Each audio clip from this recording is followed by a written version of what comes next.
2013-2014 version of NextGen series cancelled over funding problems from August 16, 2013. Funding problems have forced the organisers of the NextGen series to suspend the competition for a year. The Continental Tournament, which features under 20 teams from across Europe, has helped a number of players progress to senior teams, including Celtic's Tony Watt and Gary Gardner from Aston Villa. Villa, Chelsea and Arsenal reached the semi-finals last season, and it was the Villains who went on to claim the tournament in the finals, which was staged at Lake Como in Italy.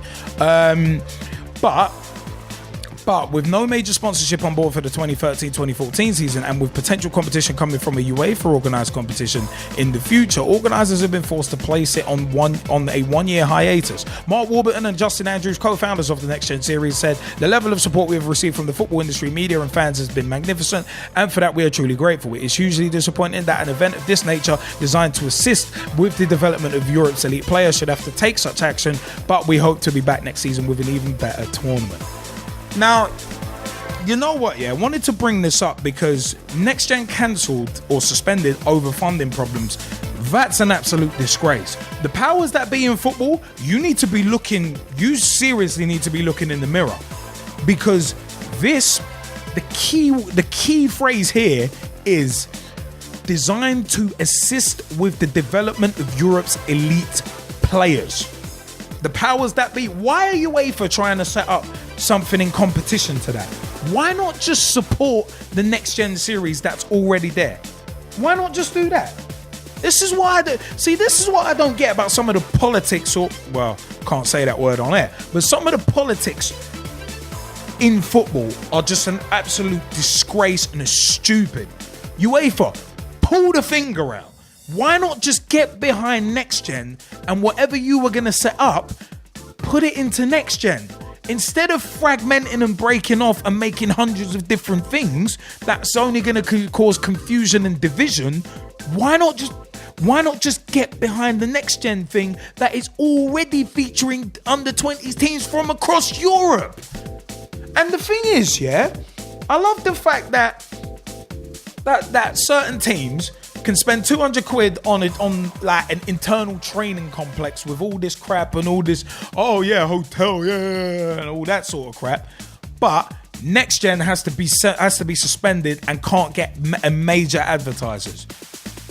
And that's supposed to be helping. This kind of thing is helping for the future of the game. And they can't get funding. The powers that be need to pull their finger out. Mate, I don't get why the Premier League doesn't help. Why don't the Premier League come out and help? Why don't some of the teams come out and help? Teams who could spend 20, 30, 40 million on players, but the NextGen is suffering funding problems. Come on, man. The powers that be in football it saddened me. As soon as I saw this story, it saddened me.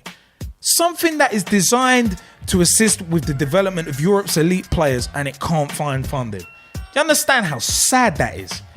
That is something that has been developed for the good of the game, to develop young players like Gary Gardner of Aston Villa and Celtic's Tony Watt. It's designed to help develop younger players. Like we spoke about on the show, I think it was about a year ago, where we were like, under 21s tournaments, are they the way forward? I think it was a Pitch Talk push point. Yeah. And we were like, you know what? They'll get players who otherwise wouldn't get game time. It gets them game time and allows them to develop without as much pressure as being thrust into first teams at 19 years old. So it's so frustrating and so saddening. I gotta say, I said last year, I was disillusioned with the whole tournament in itself anyway, because I thought it was just a money making scheme to make money off the back of the young players, and to me, it's exactly what it is. They can't. As soon as they see that it's not generating money, or they don't want to put money into it to develop the actual game itself. It's like they want to shut it down, like you said. And you just made a very good point there in terms of why can't the clubs invest in their own players? If you're going to put players forward to the competition, everyone just chip in and put money into the competition and make it happen. Exactly. It's for the benefit of your own players, just like what you said. So and Man City score again, and Aguero. Oh no, it's not Alvaro Negredo. So And sorry, I just lost my point. But at the end of the day, it just baffles me, to be honest. I think it might be. It's ruled out for offside. So Negredo scored, but it's been ruled out. It's actually been ruled out for offside. You know what, Jamie? Jump on. Yeah, Jamie Bailey. Do you want to jump in? Jamie? Yeah. Sorry. As far as I'm concerned, I'm not surprised by this because I talk about this with all the other coaches at QPR and Fulham, and as much as they're not surprised, they're still kind of angry about it because that means that half of the talent that they find are just going to be wasted in the Fulham or QPR teams, or even if they make it that far. Sometimes you get released by clubs in the development centre and they haven't got another way to go. And as was shown with the program that Clark Carlisle did, it pretty much proves that once they get to a certain step, they've got nowhere else to go. And with this NextGen series, it was actually working in that way. But it's pointless talking about it now, because now that they've made that decision, that's what they're going to do. They're not going to reverse their decision. This is FIFA. So even if this becomes a talking point, all we're going to see is FIFA make another stupid decision that we're just going to want to talk about, which we don't have a chance to really change. I mean, as much as we're talking about Arsenal, as much as we're talking about how Spurs are and these different clubs, they make their dumb decisions, and we still come on Mondays. As much as I love talking about it, I hate not wanting to do anything about it. So I'm not surprised by what FIFA have done, and if true to claims of what they're doing with the 2022 World Cup is actually true, then we know what's going to happen. We know what's going to happen in the next few months, in the next few years as well, with the Premiership, with every other league. So hold that thought, because we're going to come back into that. But I just want to touch on a point. One thing from that documentary that Clark Carlisle said, which was really what I think should be taken out of it, is he said he's amazed, and this was for the point of the FA towards mental health. He said that, there ain't no plans in place, and it just seems like the FA is a reactive sort of organisation. There is no planning to what they do. It's not proactive. It's just if something happens, that's when they decide to react on it. And it's true. We've seen it with racism. Yeah, exactly. Even Lord Herman Ousley has said it. We've seen it with the whole financial fair play. We've seen it with how clubs go out of business. We've seen it with this NextGen situation.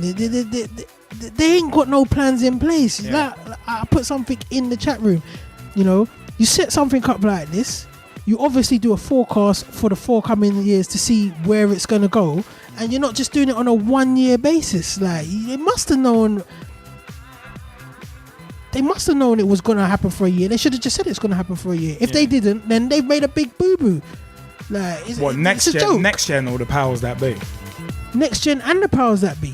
At the end of the day, because at the end of the day, if something's going to happen and it's only a one year sort of, almost like a pilot scheme as well. There's got to be that collaboration. Let it be known that you're doing a pilot scheme, but that wasn't to the nature of what everyone was thinking. They thought this was the future. This was the future. There you go. Yeah, they were shouting from the hills. Yeah, this is going to be the future of youth football.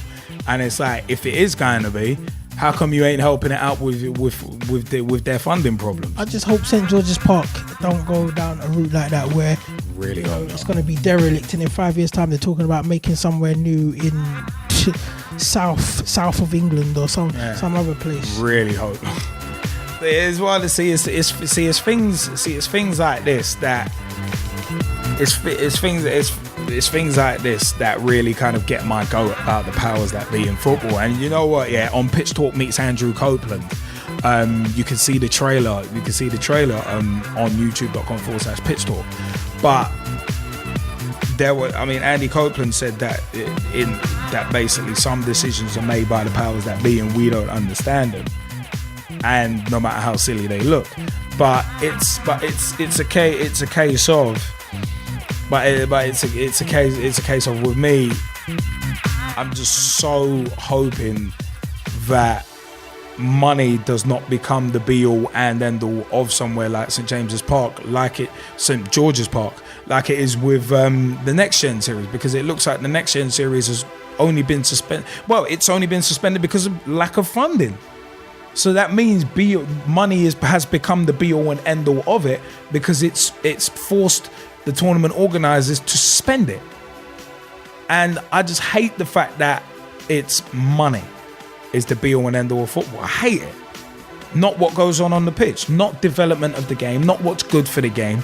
It's money. We can't get money, so we have to stop it. Why can't you get money? There's so much money in the game.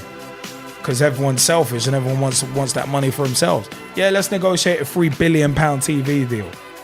But let's let an under-20s tournament designed for the good of the future of the game. We don't really care. We don't really care about that. We only care about getting our money now. We don't care about 10 years time. It's just such short-termism. It's untrue for me. It's just one of them ones, man. And there's that hope that St George's Park won't go that way.